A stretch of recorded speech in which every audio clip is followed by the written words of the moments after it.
Pensamiento suicida, yo creo que ha tenido todo el mundo en algún momento de su vida, ha pensado, si no en quitarse la vida directamente, algún pensamiento pasivo de ojalá no estuviera aquí. Hoy en el viaje de tu vida me acompaña la doctora Luna Palma. Luna es psiquiatra residente de cuarto año, especializada en salud mental y con formación específica en prevención del suicidio. Trabaja cada día con personas que viven con depresión, ansiedad e ideación suicida y se ha convertido en una voz clara y valiente a la hora de hablar de estos temas sin filtros y sin adornos. En este episodio vamos a hablar de depresión en familias reales, de adolescentes que empiezan a pensar que no merece la pena seguir, de padres y madres agotados que no se atreven a pedir ayuda por miedo al juicio y de cómo se vive todo esto dentro de casa, en el día a día. La idea no es asustar para nada, sino poner palabras a lo que muchos están sintiendo en silencio y abrir ventanas, qué señales mirar, cómo hablar a nuestros hijos, cuándo pedir ayuda profesional y qué tratamientos existen de verdad más allá de los mitos. Si tu hijo, tú, tu pareja o alguien cercano está pasando por un momento así, este episodio es para escucharlo despacio, sin prisas y sin juicio. Hola, doctora Luna, ¿cómo estás? Yo lo primero decirte que muy agradecida de tenerte en este espacio y pues para que te conozcan un poquito más, me gustaría que me dijeras qué te llevó a especializarte primero en salud mental y segundo en la prevención del suicidio. Hola Sonia, buenas tardes. Lo primero, muchísimas gracias por invitarme. Es una gran oportunidad para mí, muchas gracias. Y bueno, respondiendo a tu pregunta, pues mira, para mí psiquiatría siempre ha sido una especialidad que la tenía en mente desde antes de empezar la carrera. Yo sabía que era muy probable coger esa especialidad porque creo que es diferente al resto de especialidades médicas, tanto de las quirúrgicas como de las médicas puras. Básicamente porque todas las especialidades médicas, sin desprestigiarlas por supuesto, se centran mucho en la enfermedad, en el síntoma, en el medicamento y dejan un poco de lado lo que es la parte social de la persona o la parte, su parte psicológica, ¿no? Esa parte un poco más humana, por decirlo de alguna manera. Psiquiatría al final es una especialidad en la que tú tienes que tener en cuenta tanto la enfermedad que tiene la persona como todos los factores de su vida, en qué trabaja esa persona, qué infancia ha tenido, cuál es su personalidad, cuál es la forma que tiene esa persona de ver el mundo, cómo es su familia, cómo es su entorno. No es lo mismo una persona, por ejemplo, de aquí de España, que una persona de Latinoamérica, porque tiene una cultura diferente y eso se nota a la hora de enfermar en salud mental. Eh, con respecto al tema del suicidio, creo que es un tema muy tabú hoy en día. Creo que es la pandemia silenciosa, como se le dice muchas veces, porque es un tema muy mal abordado desde mi punto de vista, porque al final creo que se deposita todo en salud mental, me refiero. Hay una persona que tiene un problema X a nivel laboral, a nivel familiar, a nivel de, por ejemplo, una enfermedad crónica que le produce un dolor crónico y parece que el sistema todo lo enfoca a el suicidio, ¿no? Esta persona se quiere suicidar, entonces vamos a mandarle al psiquiatra.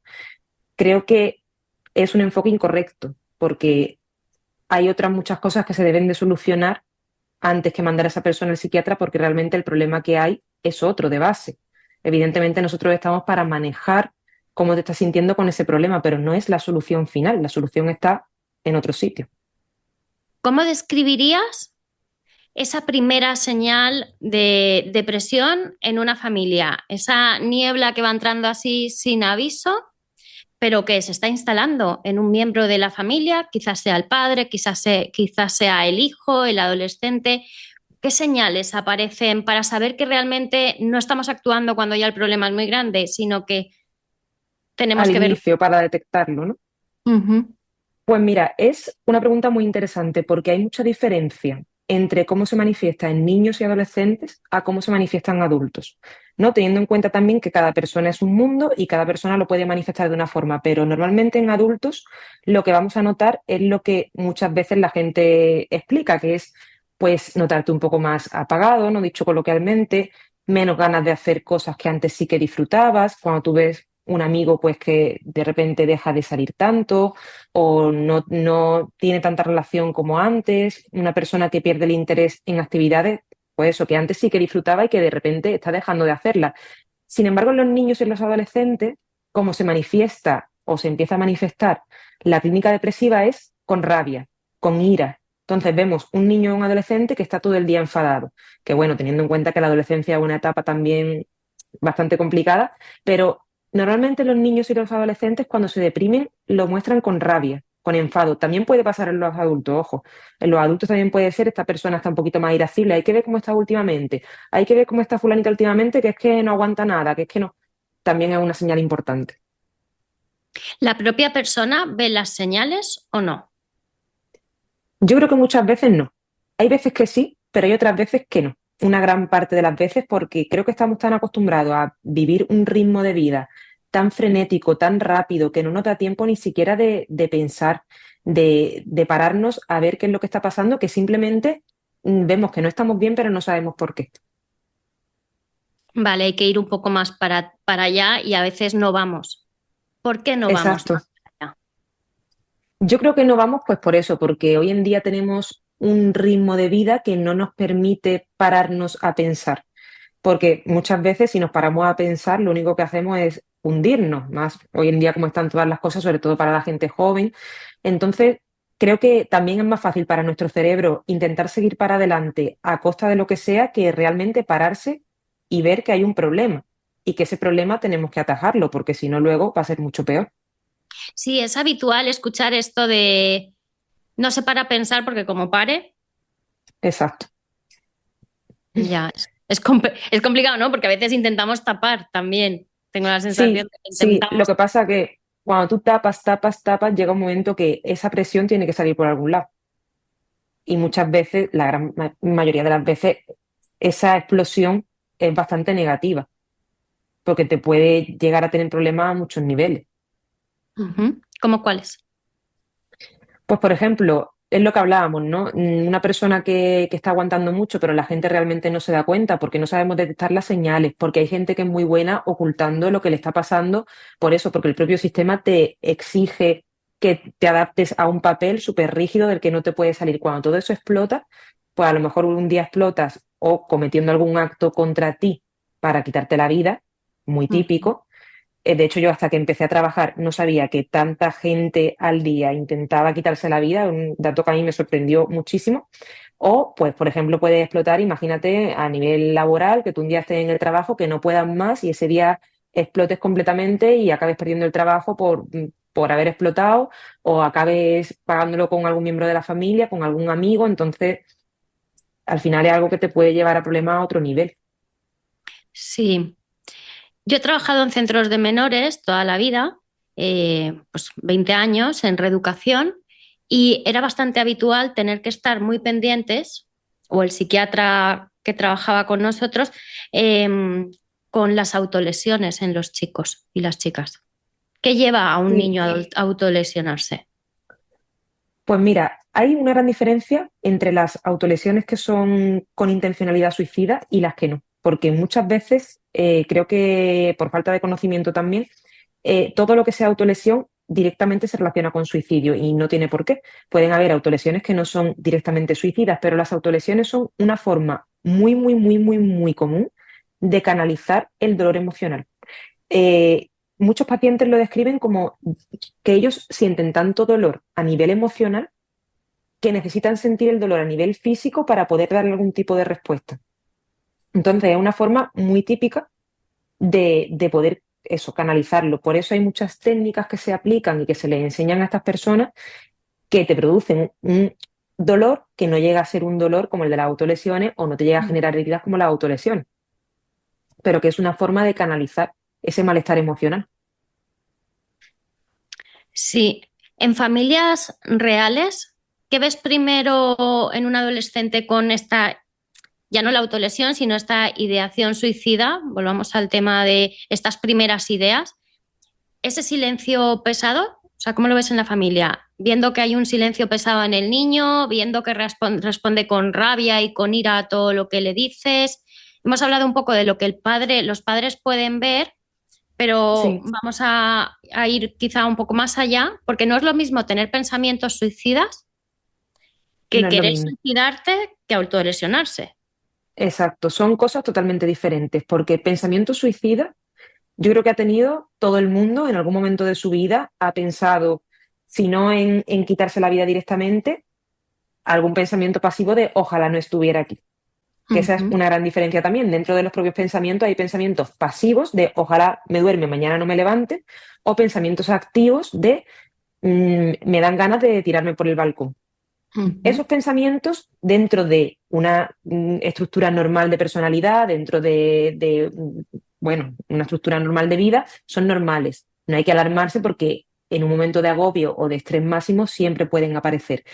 Luego pasamos a los gestos autolíticos, que son autolesiones que no necesariamente tienen por qué ser suicidas, pueden ser ansiolíticas. Gestos Ujú. ansiolíticos simplemente para canalizar esa ansiedad. Y luego están los gestos que sí que son suicidas. La autolesión con la intencionalidad o la finalidad de suicidarse. Vale, qué duro esto. Hay mucha Mucho. gente, sí, hay mucha gente que últimamente, o yo escucho muy a menudo es que está tan de moda la salud mental que ahora parece que todo el mundo esté mal y realmente lo que se está haciendo al hablarlo es darle ideas a los jóvenes. ¿Qué opinas? No estoy de acuerdo. Yo creo que hoy en día se visibiliza mucho más. Creo que venimos de una sociedad, ¿no? De nuestros padres o nuestros abuelos, en la que era normal aguantar, aguantarlo todo, tragar con todo, no quejarse, trabajar. Y hoy en día creo que tenemos una sociedad bastante más sensible, donde la gente cada vez se da más cuenta de que el sistema en el que vive, pues no le favorece porque no tienen tiempo para ellos, porque dedican la mayor parte de su vida al trabajo. Y creo que, por un lado, es sano que nos estemos dando cuenta de que ese estilo de vida no va con nosotros, que nos hace enfermarnos, que no disfrutamos de la vida. Y creo que, por supuesto, hay que darle promoción, porque la gente tiene derecho a saber lo que le pasa. La gente tiene derecho a decir, oye, yo no me encuentro bien, ¿por qué? Y la gente tiene derecho a sentirse bien, a ser feliz, ¿no? No, no todos los días tienes que estar amargado con una vida que realmente no te gusta, si se puede buscar otras alternativas para que te sientas mejor. Sí, sin duda alguna. De hecho, mi opinión va igualada a la tuya y es que muchas veces por desconocimiento no sabemos que podemos pedir ayuda y estar mejor. Sí. Entonces, visibilizarlo para mí es el primer paso para saber que no estoy bien. No, no lo veo como un paso que sea de ahora vamos a tener a todos los niños con depresión, todos los niños son hiperactivos, No, al revés, estas opciones están y si tú te sientes así, puedes ir y buscar ayuda y el especialista ya te dirá si eres tal cual o no te dirá nada, porque a veces poner etiquetas, ¿qué opinas de las etiquetas? Yo pienso que las etiquetas son necesarias no por agarrarte a la etiqueta y justificar todo lo que hagas, porque es que yo tengo tal diagnóstico, pero creo que sí que son importantes por lo menos para conocerte, para entender que no eres la única persona en el mundo a la que le pasa eso, que hay muchas más personas en el mundo a la que les pasa y que ese grupo de personas que les pasa esas cosas tienen un nombre, pero simplemente para eso, para que puedas saber que no estás solo y que lo que tienes le pasa a más gente, pero no para escudarte, ni solamente para sentirte como una etiqueta. Ujú. Creo que sirven para poder encontrarte en el mundo.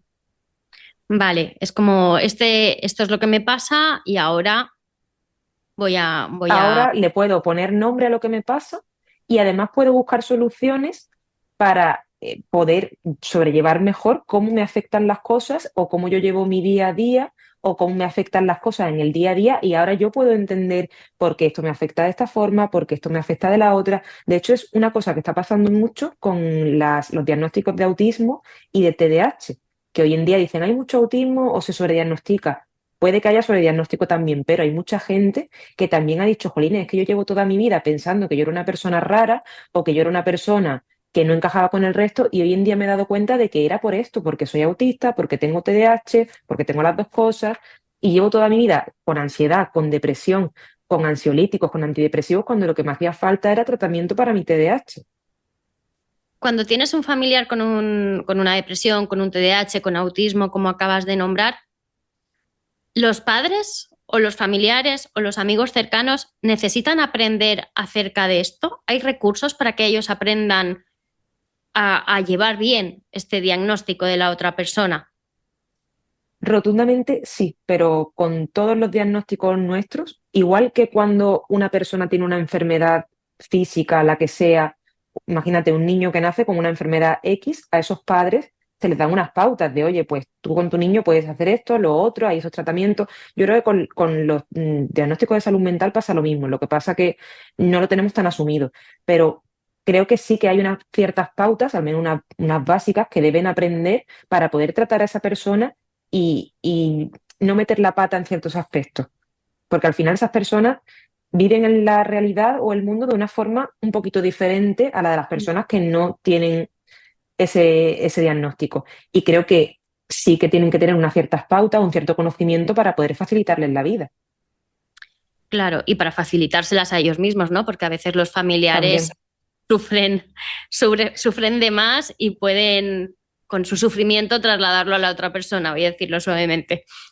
Sí, sí, no, pero es verdad, hay muchos padres que dicen, es que yo me ha costado mucho entender que mi hijo, pues por ejemplo, imagínate una persona que tenga autismo y que no tiene mucho interés en las relaciones sociales, y hay padres que dicen, es que a mí me ha costado mucho entender que mi hijo es más feliz en casa, con sus cosas, leyendo un libro, que saliendo a jugar con el resto de los niños, pero ahora que lo entiendo, soy capaz de aceptarlo y de no forzarle a hacer cosas que no quiere hacer porque no tiene el interés que yo creo que tiene. Interesante. Imagina que unos padres notan que su hijo de 15 años pues se aísla, como bien acabas de decir. ¿Qué les dirías tú para que fueran abriendo esa puerta sin forzar? O sea, sin sentir que ellos han fallado en algo. Sin sentir que ellos son los que han fallado. Bueno, yo creo que al final eso es complicado porque yo no soy madre, pero pienso que un padre o una madre se pasa toda la vida preguntándose si realmente está dando bien los pasos que tiene que dar o está haciendo las cosas bien. Pero creo que simplemente lo que hay que asumir es que los diagnósticos de salud mental, las enfermedades mentales o como lo queramos llamar, no tienen un único porqué. Es una consecuencia de diferentes cosas, tanto a nivel biológico, de unos genes que tú heredas o no heredas, tanto de nivel social, de la sociedad en la que tú vives, la sociedad que te rodea, y luego a nivel psicológico también, la personalidad que tú tienes, por cómo te has criado, por cómo te has formado. Que la crianza de unos padres puede haber influido en la aparición de una enfermedad X o una enfermedad Y, puede ser, pero como tampoco lo vamos a saber nunca, creo que mientras un padre o una madre haga lo que cree que es más correcto para su hijo, siempre dentro de cierta estructura social, pues es difícil muchas veces asumir que tu hijo tiene un cierto diagnóstico y tienes que lidiar con él el resto de la vida, pero hay veces que no queda otra. Sí, es cierto, es cierto. Y lo primero es aceptar que esta situación es así, ¿no? Y a partir de ahí tirar para adelante. ¿Qué es primero, el psicólogo o el psiquiatra? Pues ¿Cuándo mira, debemos depende. acudir a uno o al otro? Mira, depende mucho porque, por ejemplo, donde yo trabajo, que yo trabajo en sanidad pública solamente, cuando nos derivan pacientes, los ve primero el psiquiatra. Y ahí el psiquiatra decide si lo que le pasa al paciente es más para el psicólogo o para el psiquiatra. A nivel privado, tengo compañeras que igual trabajan en clínicas y pasa exactamente lo mismo, que los pacientes pasan primero por psiquiatra y luego se decide si van a psicólogo o no. ¿Cuál es la diferencia entre psiquiatra y psicólogo? Son dos Ujú. profesiones diferentes. Los psicólogos estudian la carrera de psicología, los psiquiatras somos médicos, estudiamos medicina y normalmente pues aunque hoy en día es verdad que la diferencia está un poco más desdibujada porque hay psiquiatras que también hacen psicoterapia, los psicólogos se suelen encargar pues, de esa parte más psicoterapéutica. Ellos tienen muchísima formación, evidentemente, porque tienen una carrera en psicoterapia y se encargan más de esa parte. Los psiquiatras pues suelen encargarse más de la parte biológica, es decir, de los medicamentos, y hay algunos que hacen psicoterapia también, pero no todos. Ajá. ¿Qué opinas de la medicación? Hay mucha gente que dice, yo no me voy a medicar porque eso que afecta al cerebro no me va. Tema interesante también hoy en día, mucha propaganda en contra de los psicofármacos, pero yo pienso que los psicofármacos bien puestos son necesarios para todo. Al igual que utilizamos medicamentos para tratar cualquier otro tipo de enfermedad física, hay enfermedades mentales que requieren de un medicamento muchas veces para toda la vida. ¿Eso significa que cualquier medicamento esté bien puesto? No, por supuesto que no. Hay medicamentos hoy en día que están fatal puestos. Las benzodiazepinas, todos los medicamentos que terminan en PAM, diazepam, lorazepam, alprazolam, todo ese tipo de medicamentos, hoy en día hay muchísimo abuso, porque es más fácil pautarte un ansiolítico y que te vayas a tu casa con un ansiolítico que darte una cita con el psicólogo cada semana. Entonces, ¿son buenos los psicofármacos? ¿Bien empleados? Sí, por supuesto, súper necesarios y han salvado muchísimas vidas. ¿Mal empleados? No.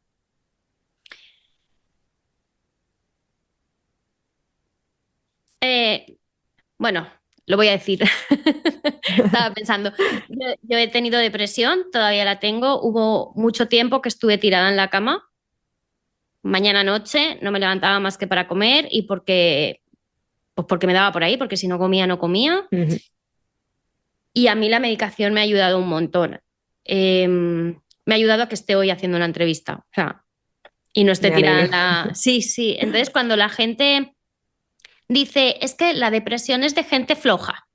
La depresión es que si te tomas la medicación, eso te convierte en otra persona. Bueno, yo no sé si soy floja o no. Yo sé que la medicación me ha ayudado a volver a ser yo. Efectivamente. Mira, hay mucha crítica hacia, sobre todo hacia la depresión, yo creo, porque del resto de enfermedades mentales como que no se habla, ¿no? Se tienen olvidadas, solamente se sacan cuando conviene. Ujú. Pero la depresión, por ejemplo, que es algo hoy en día tan normalizado, tan hablado, creo que hay mucha gente que ha tenido que tragarse sus propias palabras cuando ellos mismos o alguien de cerca que quieren mucho han tenido ese tipo de problemas.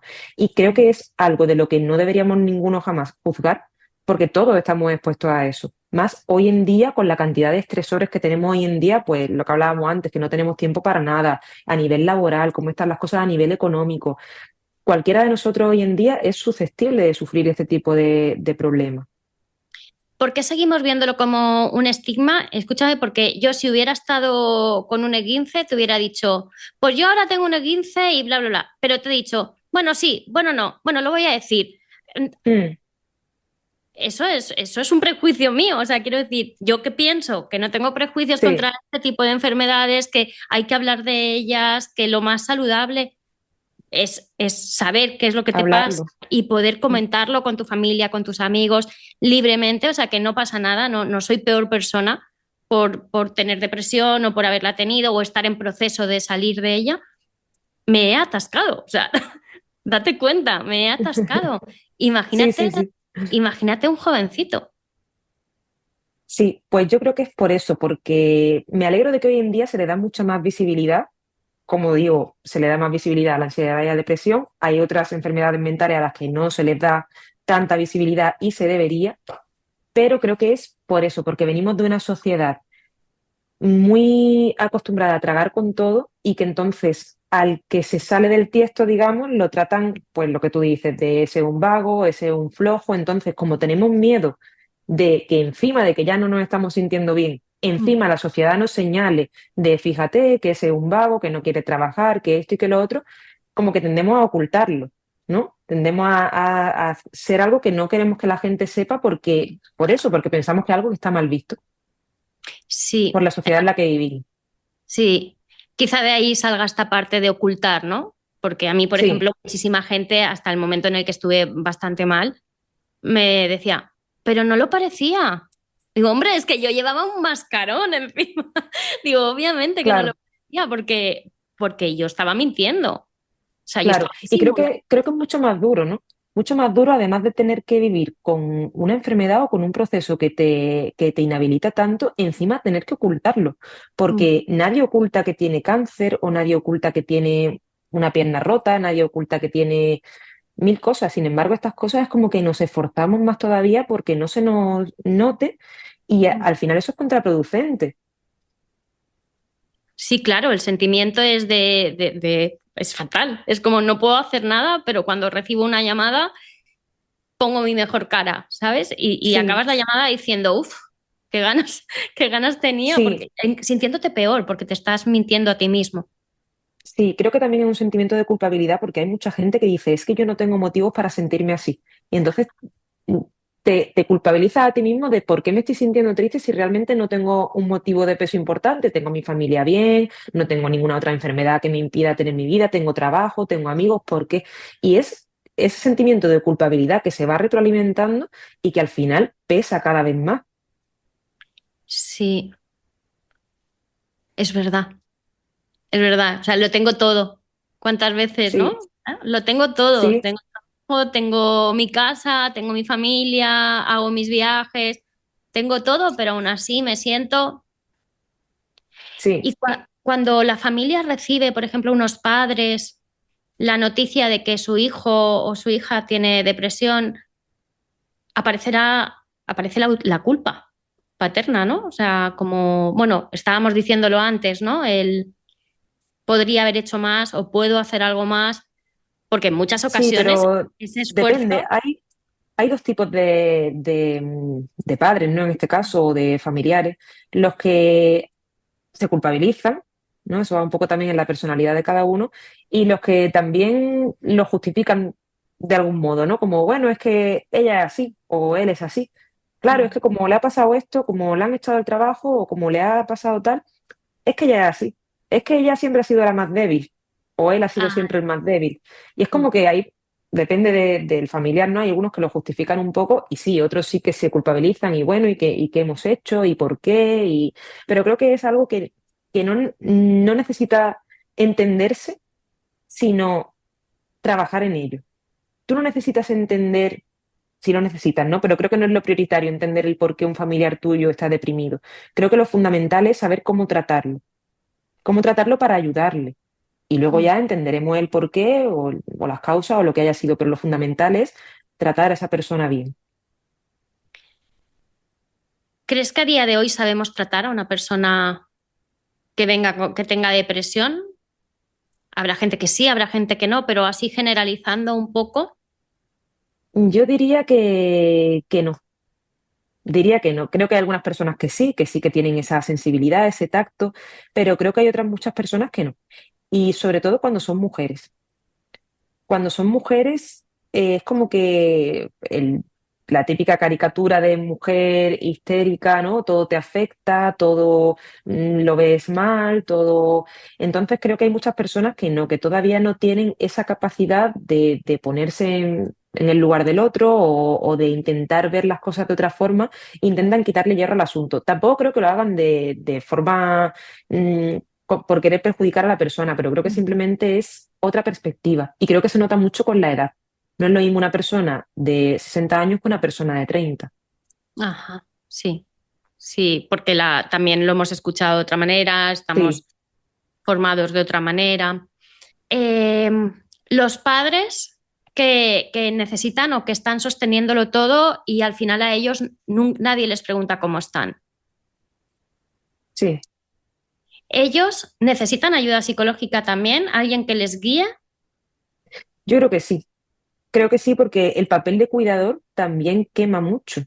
Y el Mm, estar todo el día pendiente de una persona que necesita atención es un trabajo bastante duro, sobre todo a nivel emocional, y más cuando son niños que sufren, que tú los ves mal, cuando encima hay riesgo de suicidio o te entra la ujú, duda, al final es un trabajo 24/7. Yo he visto pacientes que han tenido riesgo de suicidio, a lo mejor que viven con la pareja, ¿no? Una pareja y uno de los dos está mal y el otro dice, es que ujú. yo me tengo que ir a trabajar. ¿Y yo cómo me voy a trabajar si yo estoy 8 horas fuera y yo sé que mi pareja está sola en casa y yo no sé si va a ser capaz de hacer algo? Tú imagínate lo que tiene que ser eso, ¿no? Tú estar en tu puesto de trabajo y pensar, ¿estará bien? ¿No estará bien? Es muy duro. Entonces creo que sí, que los cuidadores también necesitan si no es atención psicológica, por lo menos alguien que les escuche a ellos también. Ajá, sí. De ahí podríamos unir a esta sensación de padres agotados, el agotamiento silencioso. Em, a veces estos padres no piden ayuda por miedo al juicio. Sí, por ese estigma que hablamos que existe de que cuanta más ayuda pidas, más débil eres, ¿no? Si eres capaz de sobrellevarlo sin pedir ayuda, pues a lo mejor te sientes mejor padre porque no has necesitado una ayuda externa para tú tener que hacer tu trabajo como padre. Pero yo creo que el trabajo de padre es muy difícil y que si necesitas ayuda, ¿por qué no pedirla? Porque Sí. al final el único beneficiado de eso es el niño. Si tú como padre tienes dudas de cómo se hace algo o de si lo estás haciendo bien y tienes la posibilidad de solicitar ayuda, el beneficio va a ir para tu hijo o para tu hija. Y cuando es al revés, cuando es el padre o la madre los que tienen depresión y tienen hijos, ¿cómo pueden vivirlo los hijos? Pues imagínate, porque también es complicado. Si hablamos de hijos que además son pequeños, eh, no somos conscientes de lo importante que es todas las etapas de la infancia, incluso de la adolescencia, el tener padres presentes y padres que estén bien. ¿Cómo debe ser para un niño levantarse todos los días y ver que su madre o que su padre no está ahí, que no puede estar con ellos? Porque además nosotros como adultos sí que podemos entender que una persona esté mal, ¿no? O la mayoría de los adultos creo que podemos entender que una persona esté mal. Pero hay niños, sobre todo cuando son más pequeños, que no lo entienden. Entonces, creo que a ese padre o a esa madre se le junta el estar mal, la propia sintomatología de la enfermedad, con encima el decir, es que mi niño o mi niña no entiende por qué yo no voy a jugar con él al parque, o porque yo no me apetece ver una película con él, o porque no me apetece ponerme a jugar con él, con los juguetes. Entonces, llevan como ese doble peso de, Ujú. aparte de que estoy mal, mi niño o mi niña no entiende, y los niños igual. Piensa en ese niño o esa niña con 8 con 9 con 10 años que dice, ¿por qué mi padre o mi madre no quiere jugar conmigo? Y al final es algo que ellos mismos dicen, ¿tendré yo la culpa de que mi padre y mi madre no quieran jugar conmigo? Porque no son conscientes ellos, no son todavía lo suficientemente maduros como para darse cuenta de que realmente el problema no son ellos. Claro.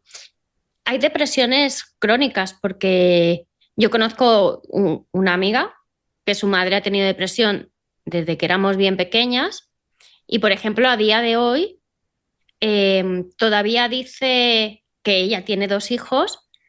Dice, es que me siento mal porque veo a mi madre que no le importan sus nietos, ¿no? O siento como que no le Ujú. importan. Yo sé que ella está enferma, yo sé que ella no puede, pero al principio de nacer los niños parece que le hacía un poco más de caso, pero a día de hoy yo la llamo, ¿quieres que se pongan los niños? Y me dice que no. Ya. Es muy típico también esos casos de personas que viven con depresión, digamos, toda la vida, ¿no? Hay momentos Ujú. mejores, momentos peores. Es muy típico. Yo creo que también estos casos se cronifican porque no se le ha dado la solución correcta, ¿no? Quiero decir, una depresión o una ansiedad es tan importante el tratamiento farmacológico como el tratamiento psicoterapéutico y que tú seas capaz de llegar a la raíz del por qué te sientes así o porque hay épocas del año en las que estás peor o porque hay momentos en los que estás peor. Todo eso tiene una base a la que muchas veces se puede llegar, hay veces que es complicado, pero cuando tú entiendes el por qué te pasan las cosas es más fácil sobrellevarlas. Ujú. Cuando les pones ahí palabras, ¿no? A lo que... Exacto. Cuando descubres de dónde viene ese problema. Es como si a ti todos los días te duele un pie y todos los días tienes que tomar un ibuprofeno. Mientras te tomes el ibuprofeno, claro que no te duele. Pero si tú no descubres por qué te duele el pie, si es porque te pones un zapato muy apretado, si es porque todos los días pisas un clavo que hay en la puerta de tu casa, si es porque tienes un problema de ligamento, hasta que tú no descubras el por qué, tú puedes tomar todos los ibuprofenos del mundo, que a ti cuando te lo dejes de tomar te va a doler el pie. Sí, porque hay gente que no se quiere tratar. El otro día estaba yo en el dentista y me preguntó y le comenté la medicación que tomaba porque me la tenían que pedir. Y ella se giró y me dijo, depresión. Y le dije, sí, ¿cómo lo sabes? Y me dijo, yo conocí a alguien que estaba igual, pero él no se quiso tratar.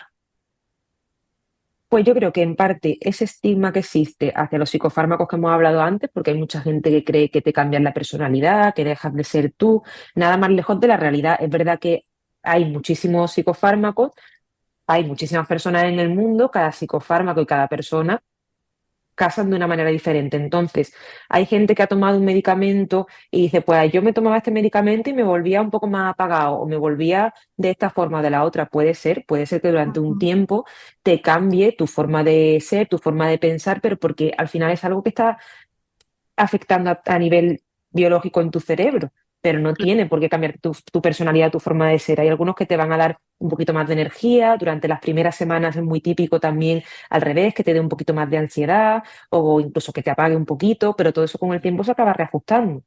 El problema de Ah, estos tratamientos es que muchas veces tienen que estar meses hasta que tú empiezas a ver los efectos. Y creo que, bueno, que el no querer tratarse eso, parte de ese estigma, parte de ese miedo también a esos medicamentos, es como que casi no se mencionan. Y creo que si hablamos de esto cada vez más y se le da más información a la gente sobre lo que toma o lo que no toma, estaremos facilitando que al final más gente se anime a tomarlo si le hace falta. sí, me gusta mucho tu trabajo en Instagram y en TikTok, Muchas gracias. arroba doctora Luna. Lo dejaremos en las notas del podcast para que quien le interese este tema te pueda buscar porque das muchísima información a todos estos niveles de los que estamos hablando, ¿no? Y como tú bien dices, cuando investigas y conoces un poco más, entonces puedes valorar qué quieres hacer desde un criterio más lógico, por lo menos, o más Sí, responsable. sí, mira, muchas veces en los vídeos de los medicamentos hay gente que me pone comentarios como diciéndome que no debería contar tantas cosas porque estoy dando como demasiada información. No, no, no debería de hablar de esto. Y mi respuesta es, la gente tiene derecho a saber lo que está tomando. Si yo voy Claro. al médico, yo quiero saber lo que me están mandando. Yo quiero que me expliquen el que me están mandando, el por qué. Entiendo que en las consultas no hay tiempo muchas veces de explicar pues todos los efectos secundarios, todas las cosas que va a notar, cómo funciona el medicamento. Y por eso yo intento hacer un poco esa labor, pero porque creo que la gente tiene derecho a saber. Tampoco puede saber cogiendo una caja de un medicamento y leyéndote el prospecto, porque entonces es que no te lo tomas ni de coña, pero tampoco te Sí, tomaría un ibuprofeno.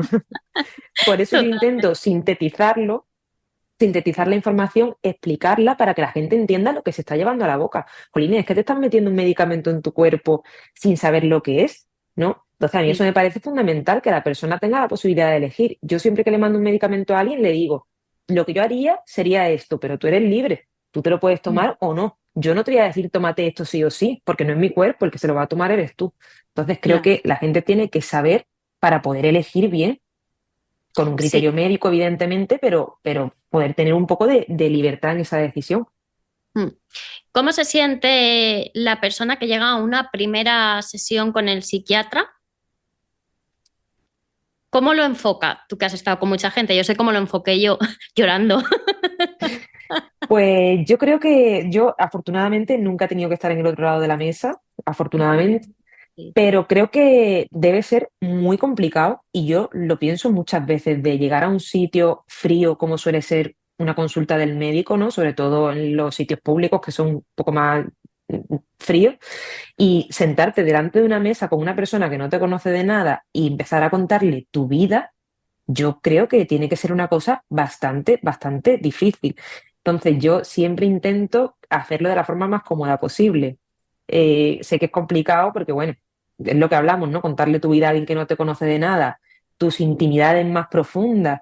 Creo que es algo único de nuestra especialidad, ¿no? Lo que te decía antes, tú vas al traumatólogo, mire, me duele la rodilla, me duele la muñeca, pero no le cuentas ni cómo te va con tu pareja, ni cómo te va con tu trabajo, ni si tu padre es tal, ni si tu madre es tal, ni si tu vecino del quinto, mil cosas. Entonces creo Sí. que es complicado. Sí, hacéis una labor muy importante, yo creo que os tienen que enseñar para hacerlo porque conseguís hacerlo un poco más cómodo de lo que, ¿no? Es como, Sí, sí, yo creo que sí, hay de todo, ¿eh? Habrá compañeros que sean un poquito más menos cómodos de estar con ellos, pero yo creo que sobre todo la gente joven sí que cada vez tenemos más herramientas, más formas de intentar que las cosas sean cómodas. Y por supuesto, quiero lanzar el mensaje de que si una persona está dudando de si ir o no al psiquiatra o al psicólogo por miedo a que le juzguen, por miedo a que se rían de él, por miedo a que eso no pasa. no, no pasa. Normalmente te tratan con todo el cariño del mundo porque, pues porque están en esa profesión por vocación. Claro, otra cosa Sí, es que no. y además también que estamos acostumbrados a escuchar muchísimas cosas que no nos vamos a sorprender. Sí, ya me imagino. Me imagino. Eh, Cuando una persona tiene depresión crónica Sí, toda la vida, la familia necesita muchísimo apoyo. hay grupos de apoyo, no sé, a lo mejor no, están los alcohólicos anónimos, habrá Pues grupos mira, familiares. a mí eso es una cosa que me da mucho coraje porque depende del sitio donde vivas, sobre todo a nivel público. A nivel privado, al final, mm, con el dinero llega a cualquier sitio, pero a nivel público depende mucho del sitio donde tú vivas, de la ciudad en la que tú vivas, habrá unos recursos u otros. En ciudades más grandes hay más recursos, en ciudades más pequeñas hay menos. Entonces, en el sitio donde yo trabajo, sí hay algunos grupos para algunas cosas, pero no hay para todo, porque es una ciudad pequeña, un área muy pequeña, entonces no hay suficientes profesionales, no hay suficiente estructura como para eso. Entonces, es una cosa que a mí me da mucho coraje, que depende del sitio donde vivas o donde hayas nacido o donde estés, vas a tener unos recursos u otros. Y no es justo. No, no es justo. Muchas veces la gente que dice que en lo online no se siente cómodo, pero, por ejemplo, es que si lo llevamos a otros temas es tan sencillo. Yo soy emprendedora y estoy en una comunidad de emprendedoras desde hace 6 años. Y tengo a gente con la que puedo hablar de los miedos, de los fracasos, de los éxitos, de estoy bloqueada, de no sé por dónde enfocar este negocio. Sin embargo, bueno, habrá grupos, pero la gente como que lo ve menos, ¿no? ¿Serviría a través de un grupo online, por ejemplo? Yo creo que sí, que el online afortunadamente es una cosa que te da puertas a prácticamente todo el mundo y que es una forma fácil de que la gente pueda conectar incluso desde su casa. Entonces yo creo que sí, de hecho, yo lo he pensado muchas veces de eso, de poner en contacto a gente con otra gente, de, oye, esta persona tiene un problema, esta persona tiene un problema, poneros en contacto y apoyaros entre vosotros porque creo que es fundamental, pero no se fomenta, no sé por qué. Una lástima, ojalá se fomente un Sí, poquito más, porque sí. realmente hablar entre la gente que está pasando lo mismo que tú, con gente que está pasando lo Sí, mismo que tú, marca la ayuda diferencia. muchísimo. Sí, Mm. Ayuda muchísimo porque te das cuenta de que no estás solo, de que hay más gente que está como tú, que hay más gente que tiene el mismo problema que tú. Y hablarlo parece que no, pero hace una diferencia enorme. mm. Bueno, pues yo ahí te dejo la idea para si quieres montar una Genial. comunidad. Em, cuáles son los engaños que ignoramos mal? O sea, que ignoramos más, ¿no? O sea, pues estoy durmiendo, voy a los síntomas. Estoy durmiendo mucho más, estoy más irritable, o esta culpa de no llego como padre a hacer algo. Todo este tipo de cosas son más importantes, estos síntomas, o los físicos. O sea, porque yo puedo pensar, Yo ay, creo no que llego a sí. todo, no me siento bien, y rumiar y darle vueltas y darle vueltas. Pero yo, por ejemplo, fui totalmente consciente con mis síntomas físicos. Que tengo mucha ansiedad. Claro, pero porque los síntomas psicológicos yo creo que los normalizamos, ¿no? Llega un punto en el que uno un día está un poquito más irritable, al siguiente un poquito más, al siguiente más, y llega un momento en el que tú lo normalizas. Y tú crees que bueno, que tú eres así, pero porque no es tangible, porque no lo ves. Sin embargo, si tú te pegas 3 días durmiendo menos, o 3 días comiendo menos, o comiendo más, ojo, o durmiendo más, Sí, esas diferencias sí que las puedes notar. En cambio, los síntomas psicológicos son más difíciles de detectarlos, porque siempre intentamos como autojustificarnos, ¿no? Y bueno, es que esta semana estoy un poco más estresado porque tengo la entrega de este trabajo, bueno, es que estoy de exámenes, bueno, es que me he discutido con mi novio, bueno, es que... Y como que intentamos taparlo un poco más, yo creo que porque también es una forma de intentar protegernos, ¿no? De decir, no me pasa nada porque en el momento en el que yo asuma que sí que me está pasando algo, entonces me derrumbo. Pero claro, los síntomas físicos son más difíciles de ignorar. claro. ¿Cuándo una persona debería ir al psiquiatra para hablar acerca de su salud mental? Pues yo creo que en el momento en el que algo interfiere con tu vida normal, es el momento en el que tú por lo menos deberías consultar si esto es normal o no. Y algo que sea sostenido en el tiempo. Me refiero, si yo, por ejemplo, cuando tengo exámenes, pues yo me noto que estoy más irascible, que me subo por las paredes, que no puedo más con la vida, y hay una causa clara que es estoy de exámenes, bueno, ahí no tienes que consultar porque hay una causa clara. Si cuando terminan los exámenes yo vuelvo a mi estado normal, no pasa nada. Ahora, ¿qué pasa si yo digo, Inés, es que yo llevo un tiempo que me encuentro pues más irritable, más irascible, más triste, lloro por cualquier cosa? no tengo una causa clara y es que llevo así un montón de tiempo y no me encuentro. Y además a mí todo esto me está impidiendo hacer mi vida porque yo antes salía con mi amigo y ahora no salgo.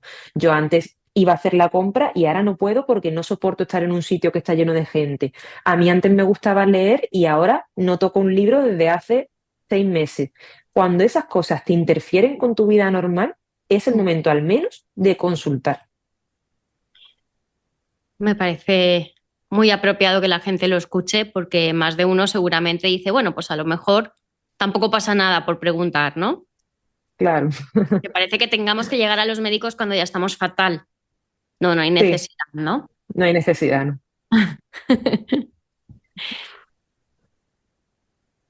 ¿Tú cómo sería el proceso? ¿Cómo recomendarías tú un proceso? ¿Autocuidado, medicación y terapia? ¿O primero la medicación, el autocuidado, la terapia? ¿Cómo establecerías tú ahí un orden? Pues mira, yo creo, para empezar, lo básico, básico, básico, el autocuidado, pero para cualquier persona. No solamente para la persona que tenga un problema de salud mental, sino para todo el mundo. Creo que hay unos básicos de autocuidado que debemos seguir todos para tener una vida saludable, tanto a nivel físico como a nivel mental.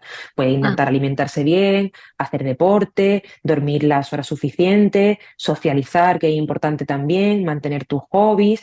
Todo eso es fundamental. Yo creo que es como la base de la pirámide para tener una vida completamente saludable. Luego, en cuanto a medicación o psicoterapia, creo que, bueno, hay muchos problemas que se resuelven con psicoterapia sin necesidad de medicación, pero también creo que la medicación puede ayudar en muchos momentos, a lo mejor no de forma continuada, pero un día que si te sientas con más ansiedad, que las técnicas que te han dado no te sirven, sí que puedes emplear la medicación. Entonces creo que, bueno, quizás pondría en segundo lugar, como en el siguiente escalón de la pirámide, la psicoterapia por aquello de que me parece fundamental para la mayoría de problemas de depresión y de ansiedad. Y en el último escalón, los psicofármacos, pero que quede claro que no creo que haya una diferencia muy grande entre ambos. Creo que se complementan mucho, pero si tuviera que apostar por cuál dedicarle un espacio un poquito más amplio, sería la psicoterapia. ajá. ¿Qué opinas de la depresión en niños y adolescentes? Porque al parecer cada vez va a más. Pues yo creo que es un tema bastante importante hoy en día, creo que es un tema del que no se hablaba mucho antes y que hoy en día cada vez se le da más visibilidad, ¿no? Sobre todo también con el tema del bullying, que hoy en día se persigue mucho, se habla mucho de ello y creo que es fundamental. Fundamental, muy importante hablar de depresión y de ansiedad en adolescentes, porque si ya la adolescencia de por sí es una época muy complicada, yo creo que todos recordamos nuestra adolescencia como una etapa de muchísimos cambios, de no saber quién eres, no saber lo que te gusta, un día te sientes de una forma y otro día de otra. Si a todo eso se le suma la ansiedad o la depresión, es una bomba que puede explotar en cualquier momento y que precisamente como son adolescentes que suelen ser muy impulsivos, pues puede tener consecuencias fatales. Sí, bueno, hemos estado viendo últimamente alguna noticia al respecto, ¿no? De gente de parejas que se han suicidado o de niñas que aparecen. Sí, ¿Cómo se trabaja con un adolescente a nivel uf, psiquiátrico? es complicado, es complicado. Por eso, porque muchas veces son poco accesibles, Ujú. tienen esa parte de la adolescencia en la que ellos a veces creen que saben más que tú. Y muchas veces es complicado romper un poco el escudo que tiene a la hora de hablar con ellos. Pero bueno, al final el roce hace el cariño, ¿no? Como se dice, entonces Sí. acaban por abrirse contigo y te cogen cariño. Sí, sí. Son maravillosos los adolescentes. A veces los Sí, odias, o sea, los odias, pero normalmente se les termina queriendo un montón. sí. Siguiendo con el tema de los adolescentes, ¿crees que los padres notan cuando sus hijos están mal? Quiero decir, Yo creo imagino que que lo sí. notarán, pero, pero ¿qué señales? Vamos a darle una lista de alguna que otra señal que pueden detectar en sus hijos que les lleve a llevarlos al médico y después si los tienen que ir al psiquiatra. Pues sobre todo esa irritabilidad, ese enfado de la adolescencia, pero como más acentuado, ¿no? Porque los adolescentes ya de por sí eh, viven un poco enfadados, ¿no? Con el mundo, pero cuando ya detectamos que es un enfado que no es ese enfado que estamos acostumbrados a ver, o Ujú. aislamiento, ¿no? Niños que, por ejemplo, evitan ir al colegio o ir al instituto. Son señales muy sutiles, por desgracia, las que dan los niños, porque raramente un niño o un adolescente te va a decir cómo se siente, y cuando son niños más Ujú. pequeños es que ni siquiera ellos saben gestionar cómo están sintiendo. Mm, Creo que esas son las principales señales, sobre todo la irritabilidad y más en los niños. Ya niños más pequeños, irritabilidad, muy típico. Muy típico. Niños más adultos, callarse, ¿no? Claro, adolescentes suelen callarse, pues por lo típico del mundo no me entiende, nadie me entiende, mis padres son los peores del mundo, pero bueno, creo que quizás esas señales que son sutiles, pues esa irritabilidad un poquito de más, ese aislamiento, esa falta de ganas por hacer actividades que antes se disfrutaban, porque eso es importante.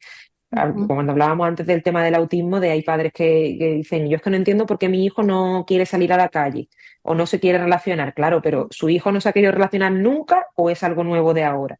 Ahí es donde está la alarma. Si esto viene de siempre, pues a lo mejor su hijo es así, es menos sociable o es lo que sea.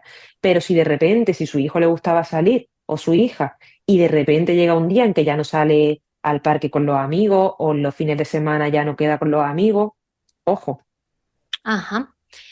¿Se puede contagiar la depresión dentro de casa? O sea, porque al final genera un ambiente, ¿no? Es como que sobrevuela en estas familias un adolescente deprimido que choca con un padre que está ya agotadísimo. Claro, Como, al final, cuando hay una persona en casa que tiene un problema de depresión, todo lo que rodea a esa persona probablemente va a ser un poco caótico, ¿no? A menos que haya otra persona que sea capaz de sostener, pero una persona en depresión muchas veces casi ni se arregla, no tiene higiene. Como no tiene higiene personal, tampoco tiene higiene del resto de zonas de casa, son personas que les cuesta entablar conversaciones. Mm, Eso al final acaba pesando, y más si eres un niño o un adolescente que estás todavía en formación. Todo eso al final te pesa y tú te lo quedas para ti y muchas veces lo integras como parte de tu personalidad incluso. ujú. Hay depresiones que rompen familias, ¿verdad? Yo pienso que sí. Vamos, pienso y he visto, pero sobre todo no quiero que quede claro que no es desde la maldad, sino porque creo que hay gente que no entiende, que no sabe cómo gestionar, que no sabe cómo actuar, y al final acaban dinamitando las relaciones, porque la persona afectada no se siente entendida o siente que Ah, solamente la están machacando, y la persona que intenta ayudar no lo hace de la mejor manera posible. claro, sí, sí es que todo se hace con buena intención, pero a veces hay que Sí, hacerlo desde el saber hacer, ¿no? Alguien que te aconseje exacto. cómo hacerlo, porque en el mundo todos estamos llenos de buenas intenciones y podemos estar haciendo mucho daño a los demás, porque está Exacto, ahí el sincericidio, ¿no? O sea, no, si exacto. tengo la mejor intención del mundo, pero ahí te he dado. Sí, creo que las personas muchas veces solamente vemos nuestra perspectiva, ¿no? Y no nos damos cuenta de que hay otras perspectivas diferentes y que hay que tenerlas en cuenta, sobre todo cuando estamos tratando con una persona que no está bien. Entonces, por mucho que yo vea las cosas de una forma, tengo que intentar ponerme en la piel de otra persona, que es algo que se dice muy fácil, pero que no se hace tan fácilmente. Sí. ¿Qué recomiendas tú? ¿Terapia individual o terapia familiar en estos casos? Pues depende, muchas veces se combinan las dos cosas. Mira, yo ahora, por ejemplo, estoy en un programa de suicidio y se hacen las Ah, dos cosas. Se tienen entrevistas tanto a nivel individual con la persona como a nivel familiar, para que también la familia, aparte de que pueda dar la perspectiva de cómo ven a esa persona en casa, también un poco para devolverles, ¿no? Como vemos nosotros a la persona desde nuestra perspectiva, y qué tipo de cosas podemos hacer para poder ayudar a esta persona y para no perjudicarla, sobre todo. vale. ¿Hay tiempo? ¿Hay recursos suficientes en la seguridad social para todo esto? No. Por lo menos en la Seguridad Social de Andalucía no, me consta que en el resto de España tampoco. Entiendo que habrá sitios como Madrid, Cataluña, que tienen más recursos y serán un poquito mejor, pero en Andalucía desde luego no. No tenemos los recursos suficientes para sostener la gran demanda que hay hoy en día de personas que buscan ayuda, ¿no? Creo que hay mucha publicidad de la salud mental, pero esa publicidad luego no se refleja en los recursos que tenemos, ni en las infraestructuras que tenemos.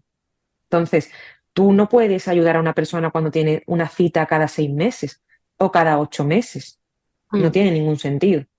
Pero claro, hay un gran volumen de pacientes para la poca cantidad de profesionales que hay. mm.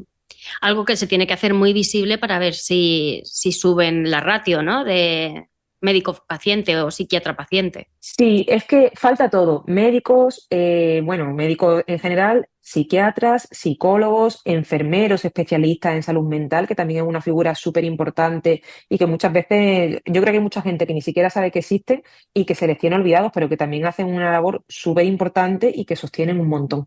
Pero no hay. Ya, ya, lo sufro, lo sufro. Es complicado, la verdad. Mucha gente termina yéndose al privado. Sí, tristemente sí, al final hay mucha gente que se va al privado. La gente que económicamente lo puede sustentar, pues genial, porque al final va a tener una atención muy buena, pero la gente que no puede tiene un problema, porque claro, ¿cómo vas a gestionar tú cualquier problema que tengas con una cita cada 6 meses o una cita cada 8 meses? Y Ujú. todavía con un psiquiatra que te controla la medicación, puede ir una vez cada 6 meses, pero con el psicólogo, si es que para cuando vayas la siguiente vez, lo mismo está tan cambiado de psicólogo. Sí, Es otra cosa también importante. sí, eso también pasa, eso también pasa. Si tuvieras que decir así como una propuesta, un resumen, lo que le dirías a alguien, bueno, de lo que hablas, por ejemplo, en TikTok, en Instagram, para que pida ayuda, para que sepa dónde está yendo, para que sepa qué está tomando, o sea, qué es lo principal que necesita saber un paciente para ti? Yo creo que lo principal que necesitas saber es lo que le pasa, creo que es fundamental, lo que hablábamos antes de, bueno, las etiquetas, no a rajatabla de soy esto y ya me justifico con esto, pero creo que sí que es importante explicarle lo que le pasa. Creo que es importante explicarle las alternativas que hay, tanto a nivel farmacológico como a nivel psicoterapéutico, las que haya, por la falta de recursos pocas, y tanto a nivel de lo que él puede hacer en casa. Y dejarle muy claro que todos estos procesos requieren de esas tres patas del banco, tanto lo que tú hagas en casa, de ejercicios que te manden a hacer, como de tu estilo de vida que sea saludable, como a nivel psicoterapéutico, tristemente, si se lo pueden permitir a nivel privado, mejor, como el medicamento en caso de que lo requiera. Entonces, creo que conocer lo que le pasa, conocer las alternativas terapéuticas que tiene y, ojo, también ser realista con ello, porque mucha gente viene pensando que el psiquiatra o el psicólogo le va a solucionar la vida y no. Nosotros acompañamos en el proceso, pero hay un trabajo que está ahí que también tiene que ser activo por parte de la persona y muchas veces hay personas que no llegan a curarse nunca o no llegan a curarse del todo. Y creo que eso también es importante, que las personas se vayan con las expectativas de que puede que vuelvan a ser como antes o puede que no. Ujú. Importante, importante Muy saberlo, importante, porque si vuelves a ser como antes, genial, pero si no, tienes que volver a aprender. efectivamente. Creo que eso, la aceptación, al final es la clave de todo, ¿no? El aceptar que muchas veces las cosas son como son y gran parte de las consultas en salud mental son por problemas que han pasado y que no se pueden aceptar o es difícil aceptarlo. Y al final tu viaje por nuestras consultas y por nuestros dispositivos de salud mental, creo que te tienen que valer para llegar a ese punto de aceptación de las cosas que no se pueden cambiar y de cambiar las que sí se pueden, pero las que no, Ahí quedan. Pues me ha parecido exacto. interesantísima la conversación contigo. ¿Algo que se quede en el tintero? ¿Algo que digas, quería Yo decirlo? creo que no, que hemos hablado de todo lo fundamental. Sí. Reclamar, por favor, más infraestructura a nivel público para salud mental, porque hay mucha publicidad, pero poca inversión, yo creo. Ujú. Y eso, y que la gente tenga claro que si están mal tienen que pedir ayuda y que siempre, siempre, siempre hay alguien ahí para escucharles, por mucho que ellos crean que no les importan a nadie, que nadie se preocupa por ellos, que sí, que nosotros estamos ahí para eso y que si necesitan ayuda siempre van a poder encontrarla. Sí, doy fe de ello y lo corroboro y estoy encantada con que cada vez más se hable de salud mental y cada vez menos pensemos que ir al psiquiatra es porque estás loco. Yo también me alegro mucho. Voy a dejar en las notas del podcast dónde pueden encontrarte en Instagram, en TikTok, para que te sigan, porque realmente aportas muchísima información de valor.